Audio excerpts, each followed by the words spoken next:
Hello and welcome to News Central Television. I am Dakbo Adigboye. The top stories at this hour.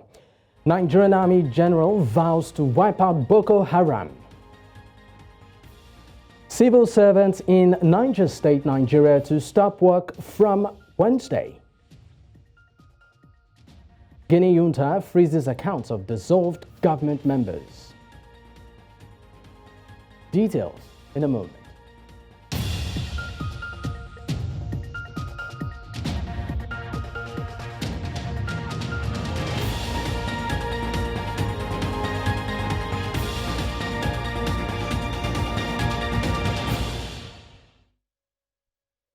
We begin the news in West Africa, where the national body of Birom Youth Mothers Association in Plateau State, northern Nigeria, has accused suspected militants and bandits of killing its members. That's Moses Daliop, aged 28, and his friend Samuel Yakubu, aged 26. The seizure attack on Sunday at about 7:30 p.m. The group said the terror attacks and the ambush are some of the modus operandi of the armed bandits and their cohorts to continue killing and dispossessing traditional landowners of their ancestry.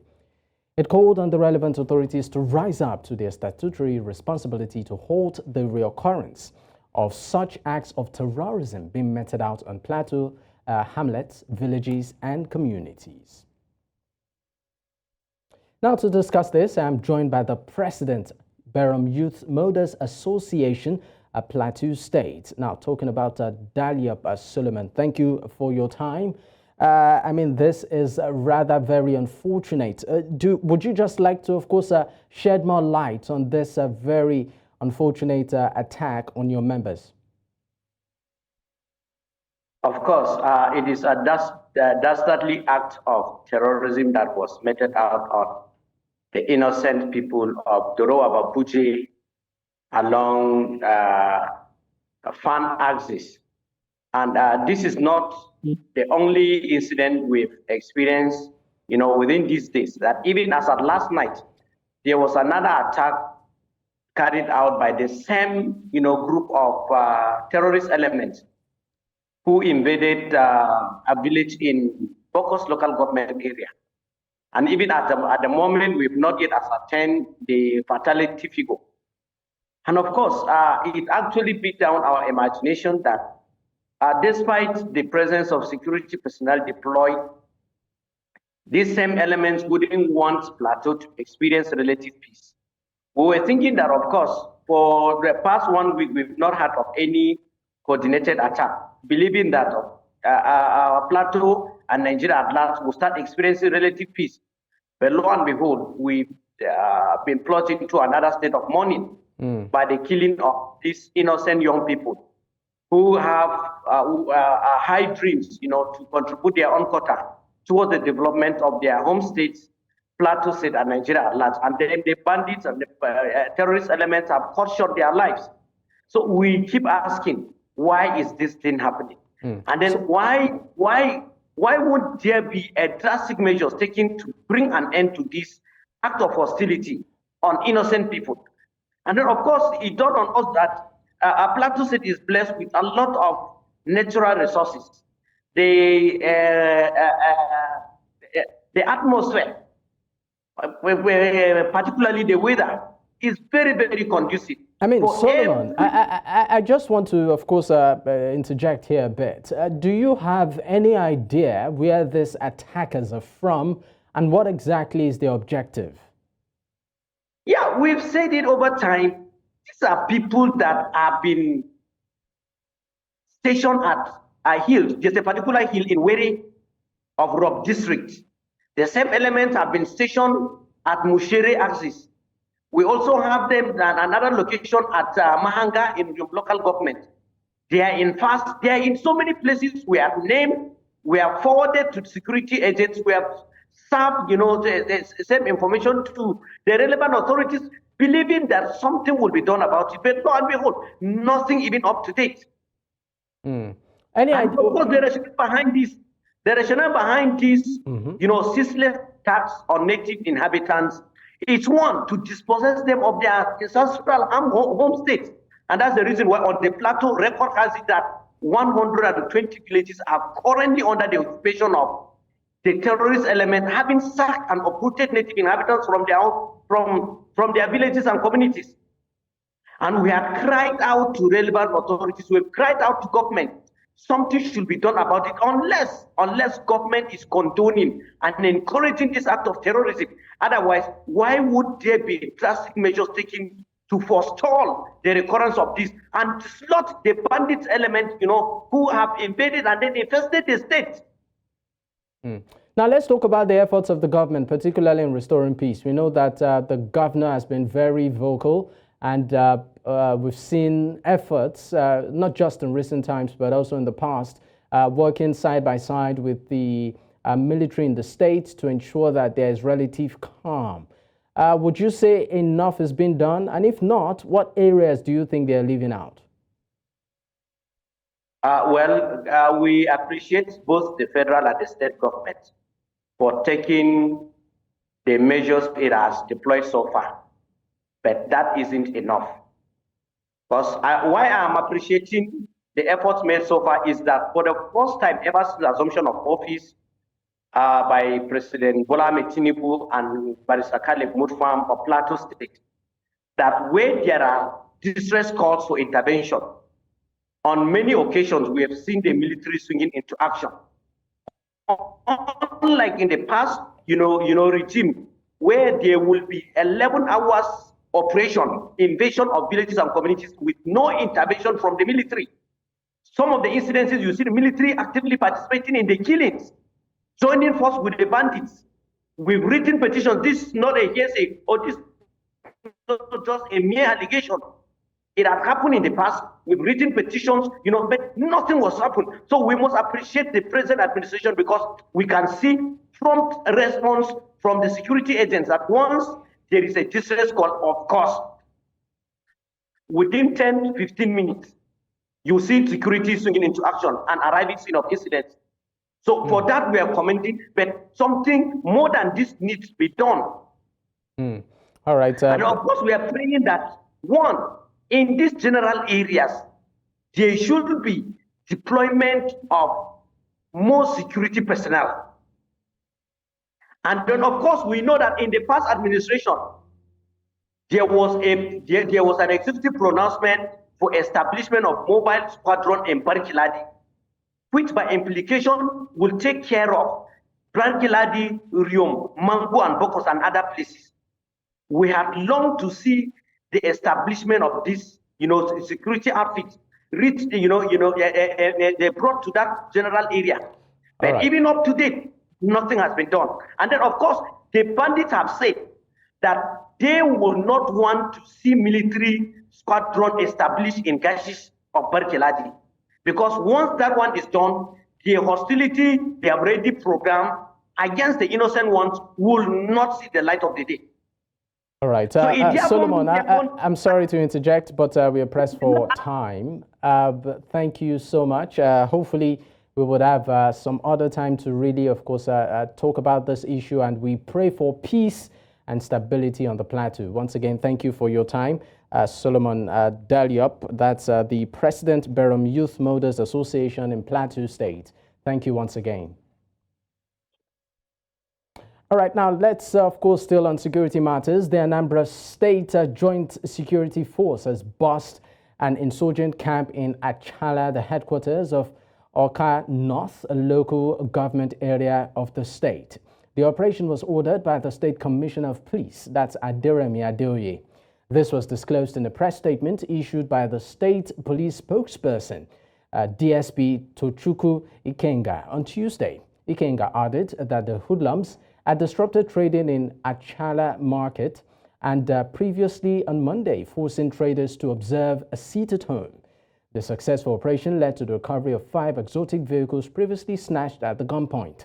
Also recovered were over 300 rounds of machine gun ammunition and 34 rounds of 7.62mm ammunition for AK-47 rifles.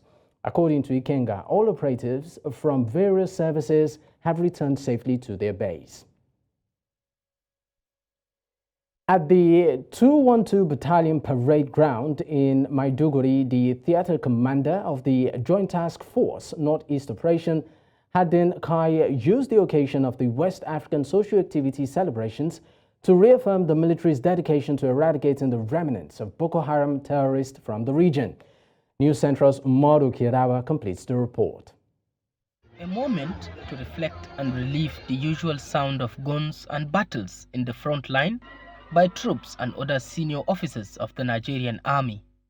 Although the fight against terrorists in the northeast is not yet over, the Army thought it wise for some of its personnel to have some fun.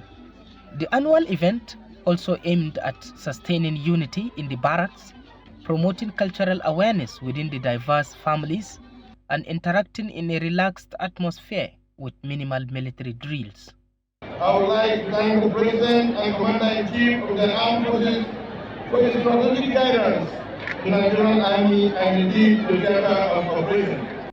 During the festivities of the 2023 West African Social Activities in Maiduguri, the theater commander of the Nigerian Army's Joint Task Force Operation Haggen Kai delivered a resolute message to the public. I assumed command as the theater commander of Operation Haggen Kai barely 3 weeks ago. I want to assure you that with your continuous support, we will finally decimate the remnants of Boko Haram terrorists in Borno and other states in the northeast. I therefore urge all troops to support their commanders, remain focused, dogged, and prepared to decisively confront any security threat across the theater. The theater commander assured attendees that the Army's efforts to eliminate the threat of terrorism are ongoing and unwavering. Your courage and resilience shine brightly. Our armed forces are not just defenders of borders, you are also ambassadors of peace, symbols of hope in the face of adversity. With the strengthened collaboration between the military and the Beno State government, the hope now for many people is the resettlement of Guzamala, Abadam and Marte local government areas. In Maiduguri for News Central, Morikirawa. To discuss this further, I'm joined by security analyst Dr. Adamu Ammed. Thank you for your time, Dr. Ahmed. All right. Thank you. Great. I mean, let's start off with this. Now, Maiduguri, particularly Beno State, has enjoyed relative peace in recent times. I mean, the governor has actually attributed this to the efforts of the military, particularly also talking about non-kinetic approach, has been very pivotal in sort of achieving lasting peace in the state. He also talked about the idea of, will I call it forgiveness when it comes to repentant terrorists. So I'd like to know your take on this. Madam, please, can you come again? Okay, now, Beno State has enjoyed relative peace, in recent times. And the governor, I mean, key officers in the state have attributed this largely to non-kinetic approach. What is your, reaction to this? Thank you very much. I think the most important thing is the idea of the general security framework that try to put members of the public as part of the machineries that could help in the fight against the security challenge experiencing, particularly here in the northeastern region. And if you could remember from the time when we have a particular informal structure as a means of fighting against Boko Haram insurgency, we started to see an improvement in that. And it is good for us to have like a general security framework per region, so that each region will look at the security peculiarities and design a plan and a security framework that can help us in the fight against those security challenge. And particularly in the northeastern region, for instance, now that we try not to allow the security operatives alone to fight the challenge without giving them some form of support from members of the public, this support that we try to see improvement from members of the public really help a lot. But we still have a long way to go particularly that we don't have a general guideline of which members of the public are expected to participate, the political elites are expected to participate, and also the security agencies knowing fully well their boundary and where they are expected to help. When we have this kind of synergy. Dr. Adamu Ammed, can you hear me? We seem to have lost connection with you. All right. Of course, once we are able to connect with Dr. Adamu Ammed, security analyst, we will continue the conversation. But still on security matters right now, the Nigerian Army has restated its commitment in surmounting the recurrent security challenges in the country. This was made known by the Commander, Training and Doctrine Command of the Nigerian Army, who was speaking at a cocktail organized to end the Lieutenant to Captain Practical promotion examination in Jos, Plateau State. Now, News Central's Chizoba Nonwe completes the report.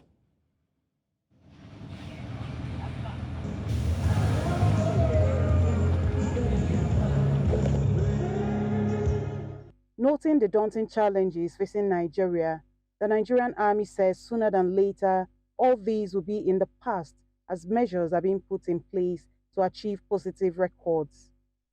2 weeks ago, over 500 personnel of the Nigerian Army, from lieutenant to captain, from all the formations in the country, had gathered for an examination that will help improve the security situation in the country.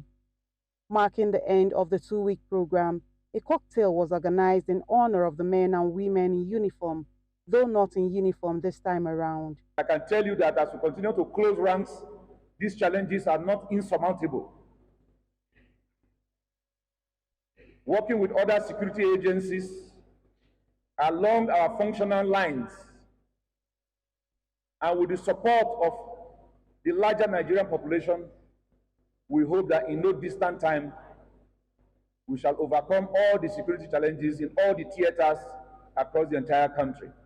Hosted by the 3 Armored Division, Maxwell Kobe Cantonment, Rukuba, under the command of Major General Abdusalam Abubakar, there is the hope that the process will be beneficial to the Nigerian nation. The knowledge gained and the challenges overcome will no doubt shaping your future as leaders. I am, however, confident that the future of the Nigerian Army is bright, thanks to the caliber of officers we have seen during this promotion examination. Your commitment to excellence and the pursuit of knowledge is a source of great pride to us all. The past few days have been both taxing and rewarding, as this examination has enhanced our proficiency, which will be reflected in our performance in the course of our military career. No matter how daunting the challenges may be, it is believed that this process that has come to an end is one that will, among other things, bring forth better future leadership position in the Nigerian Army. In Jos for News Central, I am Chizoba Adeoye. Still on security matters, the Nigerian Police Force has issued a stern warning against the unlawful production and utilization of police and security uniforms, emphasizing the potential risk posed to public safety. Now, the Public Relations Officer of the Nigerian Police Force, that's ACP Olumuyiwa Adejobi, emphasized the grave consequences of misusing security uniforms, stressing that such actions could result in harm and distress for citizens, while undermining the nation's security efforts. The officer also called upon the entertainment industry, particularly movie producers, to obtain official clearance before featuring police uniforms in their productions. This warning comes amidst reports of unauthorized use of the uniforms by individuals and filmmakers, prompting agencies like the Lagos State Traffic Management Authority, LATMA, to take action. The Beno State government has raised an alarm over the presence of illegal miners in the state, saying that their activities are affecting the state's ability to earn expected revenue from the federal government. The Beno State Commissioner for Justice, while speaking to newsmen in Makurdi, the state capital, says that despite the abundance of enormous mineral reserve, illegal miners have continued to exploit these minerals without any returns accruing to the state.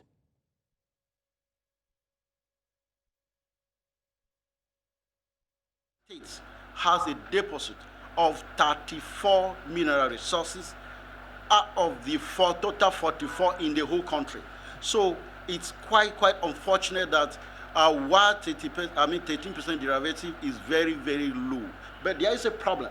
The presence of the illegal miners in the state, the problem of improper report of the mining activities in the state that have denied the state the royalties and the 13% derivative that is improperly given to the states. We have a window, even though it's the federal government managed, but the state have a window to take back from the federal government by the 13% derivatives, which is made through royalty payments. Our duty as a committee is to look into this synergy to making sure that mineral resources is fully developed in Benue. Let's go on a quick break. When we return, we have more stories. Stay with us.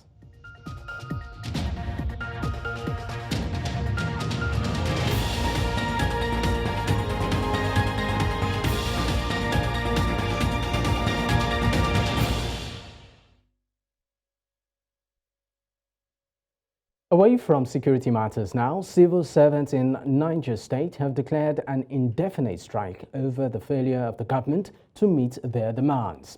The civil servants, acting under the umbrella of the state chapter of the Nigeria Labour Congress, had presented some demands to the state government, which the NLC said the state renegated upon. It, however, said its doors were still open for negotiation. The Congress, in a letter to the Governor Mohammed Bago, dated February 19th and signed by the chairman and the chairman of the Trade Union Congress, Ibrahim Ghana, said the strike would begin 8 a.m. on Wednesday, that's February 21st, 2024. Nigeria's fuel tanker drivers were left with no option than to commence a strike over rising operational costs due to the recent second devaluation of the naira currency within a year and over the state of the country roads. Now, the Nigerian Association of Road Transport Owners, NATO, which groups thousands of truck owners and drivers responsible for fuel distribution in Africa's most populous nation, are pushing for higher freight charges from the fuel marketers due to rising costs. The strike began after the meeting with the federal government as NATO and other stakeholders on Monday ended with no agreement reached. The meeting was called by the government over the suspension of operations by tanker drivers who stopped lifting off petroleum products on Monday amidst harsh economic realities. But the Minister of State for Petroleum, Heineken Lokobori, said the engagement would continue on Tuesday.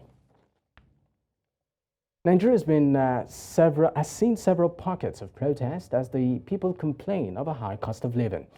Protest has been seen in Ibadan, Sokoto, Niger State, Kano, where they have decried standard of living, poverty, food inflation, prices, and of course current economic hardship affecting the country.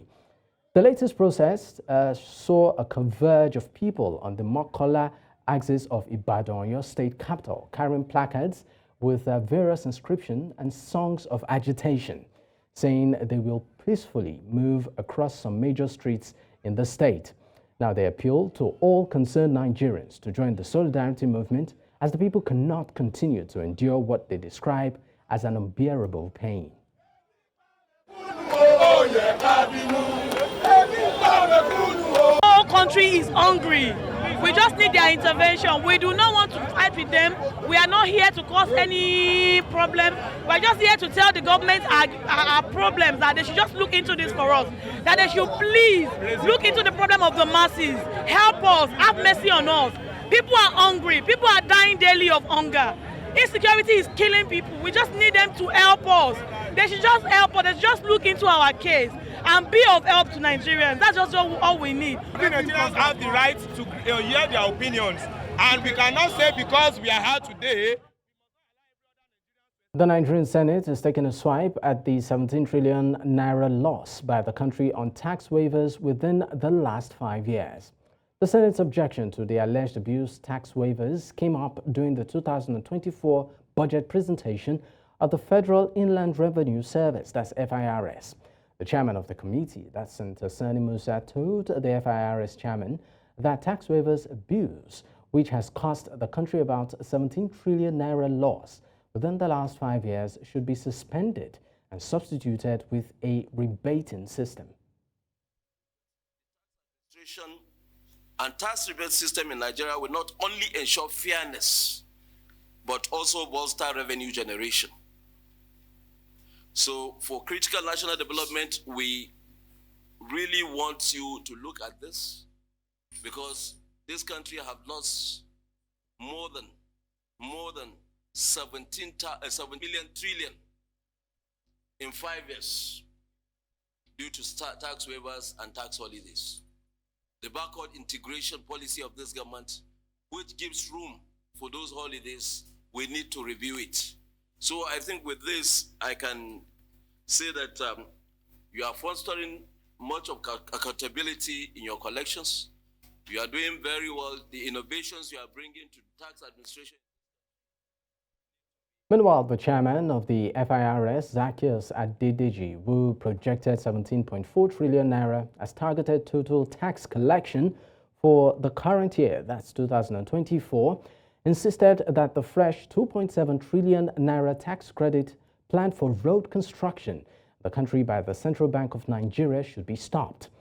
He said that the program is laudable, but that the 2.5 trillion naira being spent on it by the NNPCL should be exhausted before bringing fresh requests. I said today, NNPC through RITC has committed 2.5 trillion to road construction in Nigeria.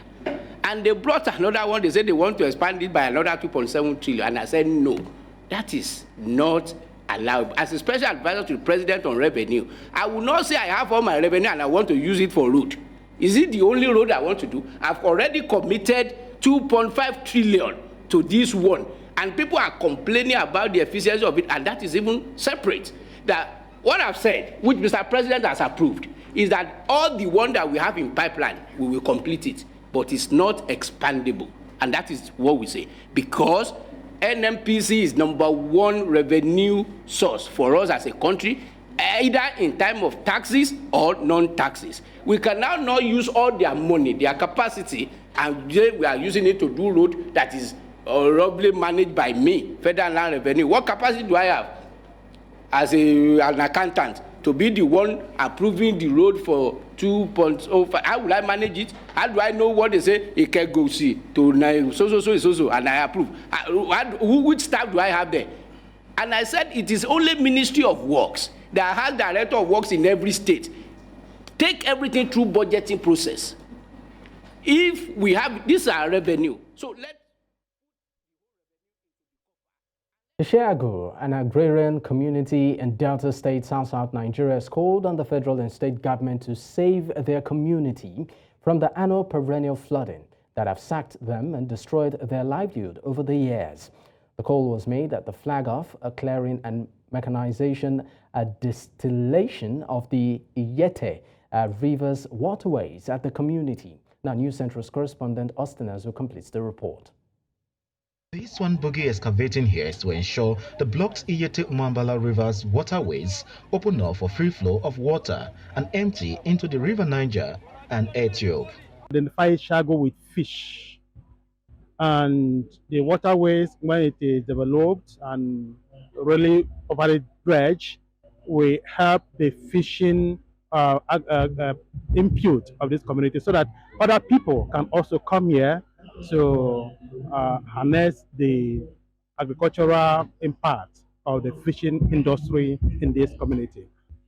This river can help us to carry out our foodstuff overside after farming.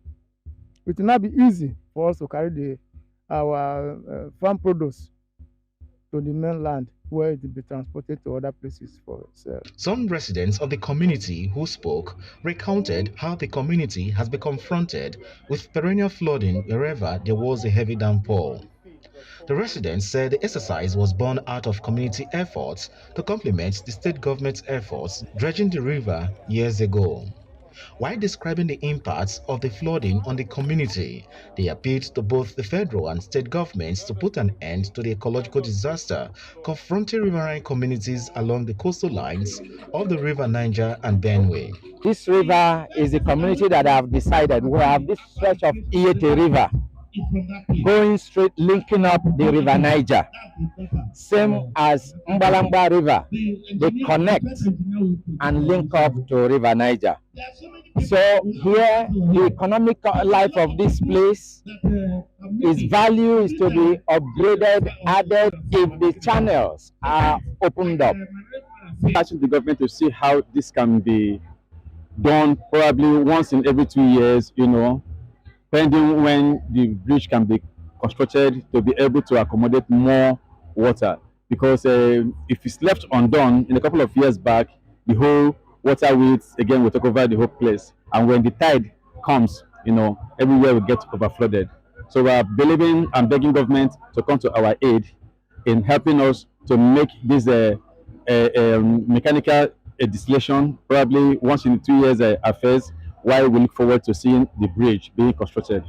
The Delta State government had in 2016 dredged the Iyete Umambala River's waterways to address the flooding menace. In Asaba for News Central, I'm Austin Azu.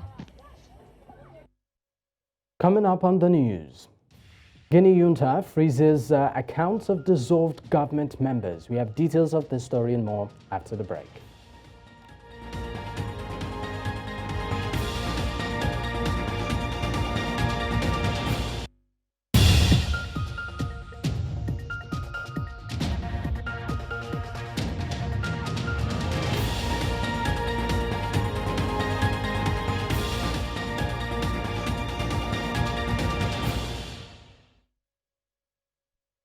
The news continues in West Africa, where Guinea's ruling junta has taken drastic measures, freezing the accounts and seizing the passports of former government members following the sudden dissolution of the administration.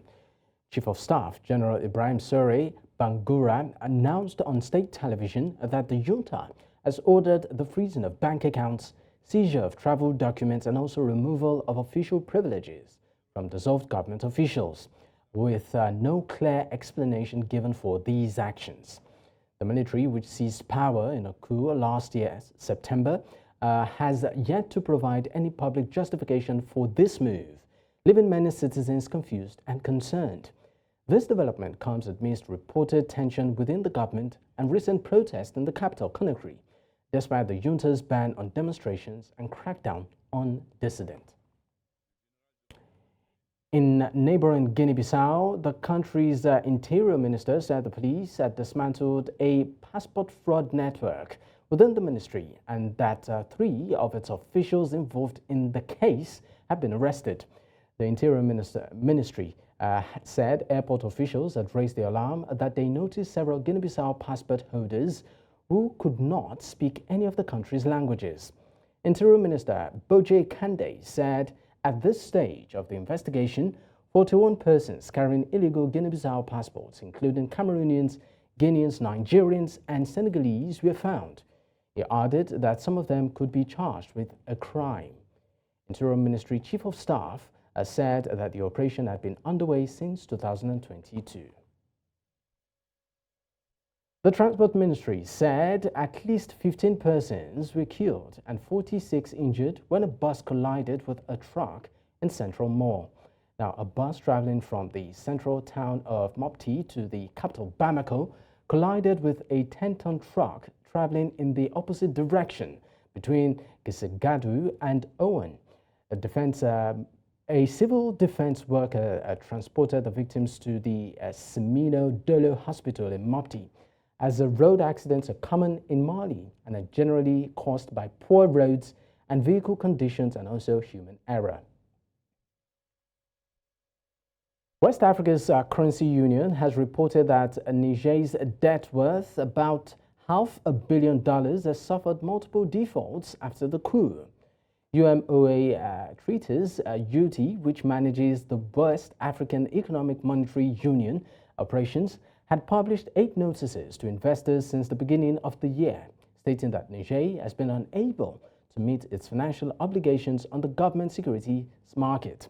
Now, the total unpaid sum amount to more than that's $515 million. UT is responsible for managing and promoting public securities in the organization's zone, which includes 8 West African countries that use the CFA franc as their currency: Ivory Coast, Senegal, Togo, Burkina Faso, Mali, Guinea-Bissau, Niger, and Benin. You're watching News Central now. Still ahead, U.S. calls for temporary ceasefire in Israel-Gaza war. We have details of this and more after the break.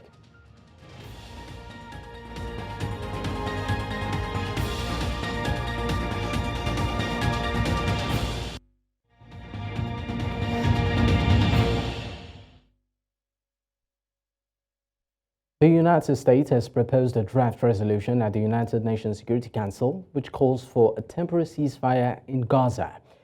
It has also warned Israel against invading the overcrowded city of Rafah. The U.S. has previously avoided the word ceasefire during United Nations votes on the war, but President Joe Biden has made similar comments. However, U.S. plans to veto another draft resolution from Algeria, which calls for an immediate humanitarian ceasefire. More than 1 million displaced Palestinians, which represent about half of Gaza's population, are crammed into Rafah after being forced to seek shelter there. Now, the southern city, which borders Egypt, was home to only 250,000 persons before the war. Now, joining us on the news to give an insight on this is our international correspondent, AFA Haggen. Now, tell us, why is the U.S. now calling for and using the word ceasefire? Well, there is real and legitimate concerns about what could happen in the city of Rafah if this assault, which is proposed to go ahead around the beginning of Ramadan, which is around March the 10th, if that happens, the humanitarian cost in the city of Rafah could be too great to bear. Now, we know that already only over 12,000 children have been killed in the region. The amount of men, women, and children altogether that has been killed runs into the many, many thousands. And so there are real concerns that the 2.3 million people who are now crammed into this city of Rafah that's on the Gaza-Egypt border, that they are basically in the firing line. So now you have a situation where you have the United States using the word ceasefire. Now, to Israel, the word ceasefire means giving up. It means losing the war, and it means potentially leaving behind hostages. But there is an argument that if you have a ceasefire, then it could make it easier for hostages to be released. In November, we had a week-long ceasefire, and 100 or so hostages were released during that time. But by going for a ceasefire, Israel thinks that it will be viewed as giving up. And so that's why, you know, a ceasefire hasn't really been talked about in these strong terms until the US has started calling for a ceasefire. Now, it has said a temporary ceasefire, not a total one, but it is a change of tactic and a change of rhetoric from the United States. Now, the US was once Israel's greatest ally. Has that changed? The US still purports to be a great ally of Israel, but they are now more able and feel freer to be able to say where they think that Israel perhaps is doing things that are against international law. They have always been very stringent in saying that Israel should be able to defend its rights, that it has a right to defend itself against attacks from its neighbors. And when it comes to the October 7th attack that Hamas, the terrorist attack Hamas leveled against Israel, Israel is saying that the war that they are waging now in Gaza is in self-defense over that attack. And the US has always stood by it. But it seems that the tide is changing, and they are now saying, look, you have to do things that are within international law. We should have a ceasefire, that perhaps the cost is too great. And that there's just too many civilians that perhaps have been caught up in this and have become collateral damage. And so there's a sense that perhaps Israel isn't as shored up with its allies as it used to be, and the US isn't as content to stand by completely and utterly by Israel when they are doing things that could be seen to be breaking international law. AFA Haggen, thank you so much for your time. Thank you. All right, now in, of course, business, no fewer than 86 ministry agencies and also departments of government are owing the Abuja Electricity Distribution Company to the tune of 47 billion naira. According to a public notice by the management of the AEDC, the presidential villa owes the DISCO the sum of 923.9 million naira. The National Security Advisor owes that's about 95.9 billion naira. And the Ministry of the Federal Capital Territory, being supervised by Nyesom Wike, owes the sum of 7.57 billion naira, while Adebayo Adelabo's Ministry of Power is indebted to the tune of 78 million naira. In the notice on Monday, the agency said that it would be constrained but to list the names of the MDAs with long outstanding unpaid bills for services rendered to them through the provision of electricity supply. It said that our previous attempts to make them honor their obligation have not achieved the desired results. The ADC threatened to disconnect the MDAs in 10 days if they fail to pay their debts. Now, South Africa's Anglo-America PLC Kumba Iron Ore has announced plans to cut about 490 jobs on Tuesday. This is coming after the company reduced its production to match the limited capacity of state-owned rail operators, Transnet, hit by the shortages of locomotives and spares, as well as rampant cable theft and vandalism. Stockpiles of iron ore stood at 7.1 million tons in December, and the persistent challenge in moving the commodity to ports for exports has forced Kumba to cut output to between 35 million tons to 37 million tons from this year, that's 2024 to 2026. South Africa's official jobless rate measured at 31.9% in the third quarter of 2023 is amongst the highest in the world.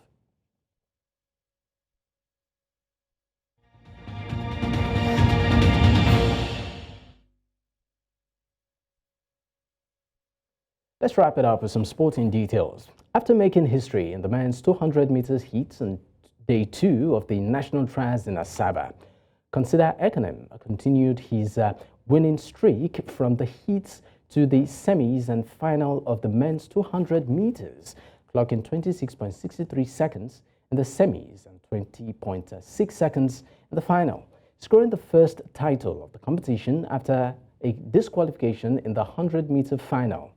Olayinka Olajide dominated the women's 200 meters, setting new personal beats in every race. She won a heat in 23.31 seconds, posted the fastest time in the semis, and clinched gold in the final with a PB of 23.24 seconds.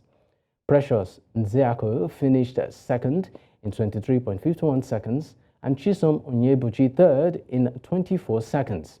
Middle distance runner Hamid Sambo won double gold in 800 meters and 1,500 meters, achieving a PB of 1.49.75 in the 800 meters.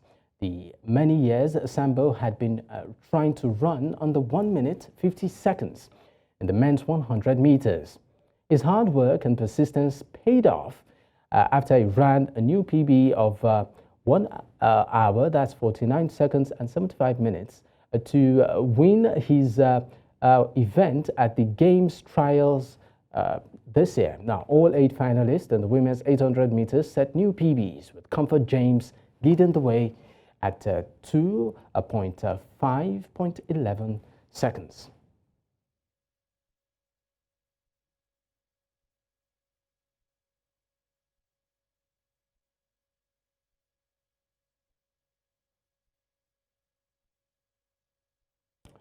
Of course, that wraps up the news at this time. But before we go, another look at some of our top stories. I told you that the Nigerian Army General has vowed to wipe out Boko Haram. Our civil servants in Niger State are set to stop work from Tuesday.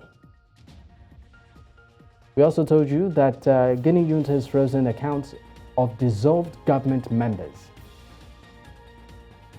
Don't forget to send in your eyewitness report to the WhatsApp number on the screen. You can also follow us on social media. We are at News Central TV. You can watch us live on DSTV channel 422, Star Times channel 274, Abo TV, and YouTube. Thanks for watching. I'm Dapo Adegoye.